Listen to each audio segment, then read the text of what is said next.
Hmm. Ah, it always takes a while for this go live thing to work. So I don't know whether I'm sitting here staring at you or whether, anyway. So good morning, everybody. This is Sharon, as you all know by now. And I want to welcome you to, let's see, this is day 6, I think, of our 21 days of encouragement. I hope you're finding this series of posts uh, helpful and encouraging. I've heard so many people say, myself being one of them, particularly lately, I just can't focus, or I'm overwhelmed, or I'm stuck. I just can't get out of my own way. And I can relate to every single one of those statements. We are living in a time that challenges our motivation and everything else because there are just so many things that loom large before us. There's so many uncertainties, fears, and some of us are just plain tired of all the curves that 2020 has been throwing at us. I get all that. And we need to give each other grace and give ourselves grace to deal with these things. So let's talk today about motivation, because that's what today's encouragement is about. The word motivation comes from the Latin word motere, M-O-T-E-R-E, and it's the same root word that we get emotion, the word emotion from. And when I teach about emotions, I teach that emotion is energy in motion because of that Latin root word motere. So motere is literally translated move or moving, and it means taking the first step, often in faith that things will work out okay. Usually in faith that things will work out okay. Now, if you think about it, Rome was not built in a day. And those builders that worked on building Rome had no idea when they started what the finished city would look like. But they kept going, they got started, and they kept working until the job was done. It all started with the first steps. Now, there's a what is it called, a story. All I can think of is an analogy, and that's not what I'm trying to say. Anyway, there's a story about two workers that were every day they went to work and they chipped these big, huge pieces of granite, chipping stone, just chipping away every day, 8 hours a day. And somebody asked one of them, do you like your job? What is it that you're doing? And he goes, I just come to work every day and I chip at this stone and I chip and I chip and I chip and I go home dirty and tired and hot and sore. And the person went to another worker and he was chipping with a smile and whistling as he chipped away at the stone. And he asked that person, do you like your job and what is it you're doing? And that person said, oh, I'm building a beautiful cathedral for all the world to enjoy. Thousands of people will come in and enjoy the fruits of my labor. So who of those two stone chippers was more motivated? Which one would you like to work beside or live with? Boy, that hits home, doesn't it? So what motivates us to get started, to take those first steps and to keep moving?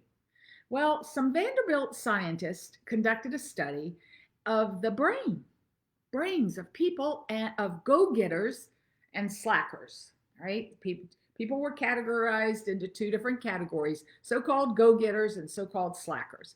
And those Vanderbilt scientists found out that the people willing to work hard, the go-getters, to go the extra mile, had higher levels of dopamine in the striatum and prefrontal cortex of their brains, two areas known to impact motivation and reward. This reveals something very important and scientific. Dopamine is key to motivation, and it leads us to think that motivation comes from within, like some of you have posted in our discussion today, rather than from without. Now, encouragement, inspiration Incentives, they can come from without. But these studies indicate that motivation is more internal. A University of Connecticut researcher found that motivation happens when dopamine spikes because we anticipate something important or something exciting or something good is about to happen. So it seems that we can create exciting, rewarding experiences for ourselves and for others that will prompt the body to produce dopamine, which will motivate and actually trigger the body to produce dopamine that will motivate us to take those first steps. So understanding how the body works is key to so many things. In this case, how to get going and keep moving forward. Now, here are 5 things you can do to help yourself get going and keep moving. Number 1, set yourself some incremental goals. Don't look at the whole big picture. Don't look at the job of building Rome or the job of chipping stone to make this huge cathedral. See the big picture. Zoom out and see the big picture, sure, but then zoom in and set yourself some incremental goals. What do you need to do first? What do you need to do second? And keep doing them. Keep moving forward. Number 2, celebrate small accomplishments. Always, always, always, no matter what you're doing, celebrate your victories, celebrate your successes. This reinforces that you are making progress, that you're moving forward, and it gives you a sense of accomplishment and success. And success breeds success. It also increases the production of dopamine in your brain. Now, number 3, share your success with others. Don't keep it to yourself. Share it with others.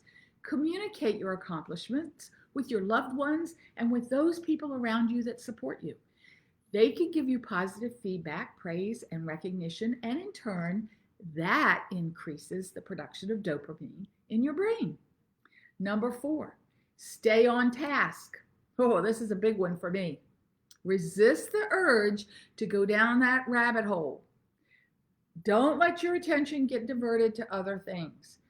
Focus. Stay laser focused on the task at hand and finish that, and then move on.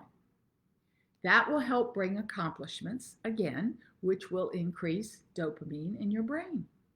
And number 5, focus on how great you're going to feel when your project is finished. Focus on how beautiful that city of Rome is going to look. Focus on how much people are going to appreciate that cathedral that you're chipping away at. A study by the University of Michigan professors found that when people focus on results, just like that stone chipper, that second stone chipper focused on the results, people are more motivated to complete their projects. Projecting your feelings creates a dominant thought, and we always move toward our dominant thought.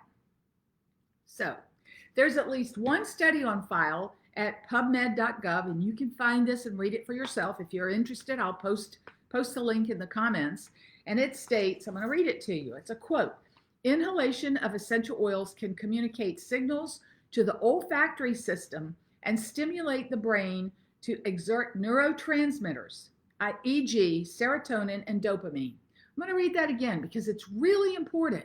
When we understand that dopamine is the trigger to motivation within us, and then we see that science supports inhalation of essential oils, and I'm talking pure essential oils now. I'm not talking about that cheap stuff you buy in the grocery store.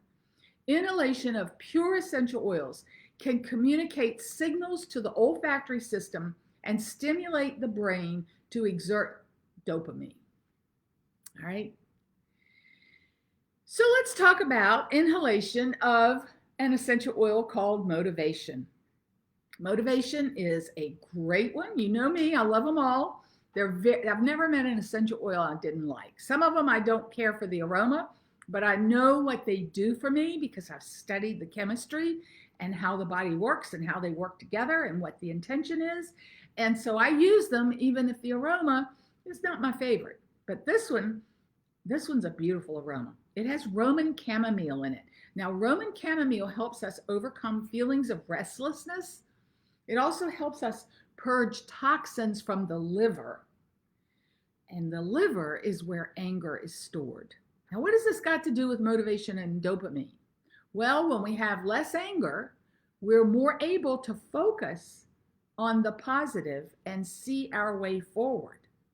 So, Roman chamomile, it's not an accident that Gary Young put Roman chamomile in this blend that he named motivation. He knew what he was doing. It also has black spruce, and we've talked about black spruce a couple times this week. It helps open and release emotional blocks, and we all have them. We may not be aware of them, but trust me, we all have them. It has ylang ylang, another one that's very popular in what we call our emotional or feelings oils, because it helps to relax us. It also helps to balance our male and female energies, that yin and yang. It helps to restore confidence and equilibrium. The equilibrium flows to the homeostasis, which flows to overall health. And finally, it has lavender. So this is not it's a complex aroma, but it has just 4 oils in it. Lavender helps with concentration. We know it relaxes. It tends to calm and make us feel uplifted. It also, studies show that it helps with concentration and mental acuity. So it helps us focus on the first step, and then the next step, and then the next step.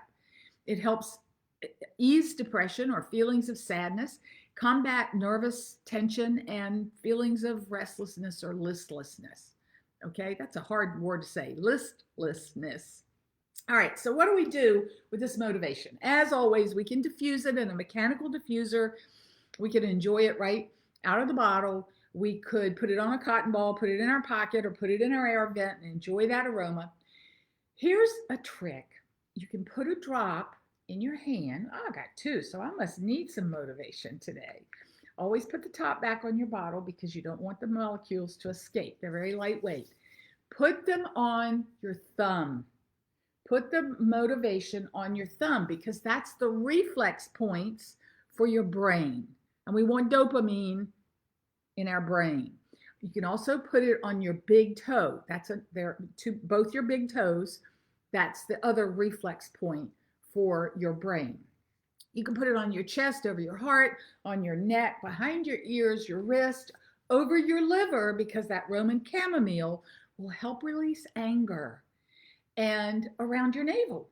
You can put it anywhere because it's a very gentle, wonderful, wonderful aroma. Oh my, I'm going to diffuse this. As soon as we get done, I'm putting this in my diffuser, okay?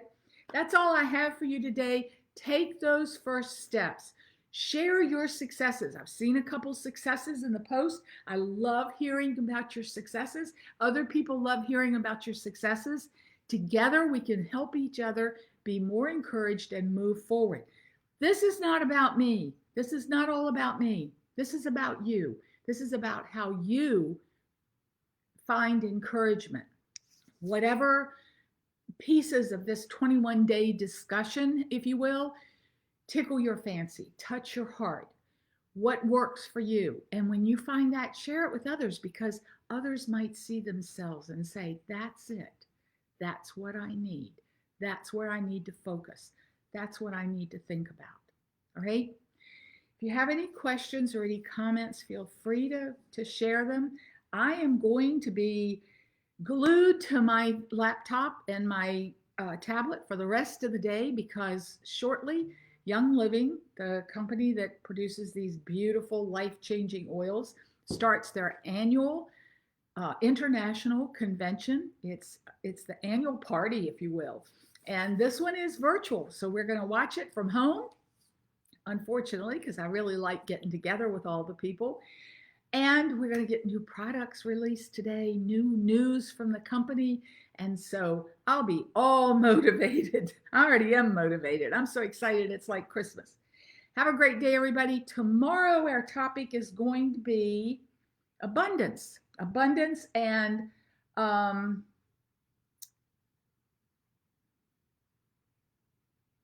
all the good things that are happening to you. So stay tuned. I'll be back again tomorrow. There is something good for everyone in every single moment of every single day. We just have to find it, like that second stone chipper saw. All right. Have a wonderful day. Love you all. Thank you for being part of this group. And thank you so much for participating. See you soon. Bye.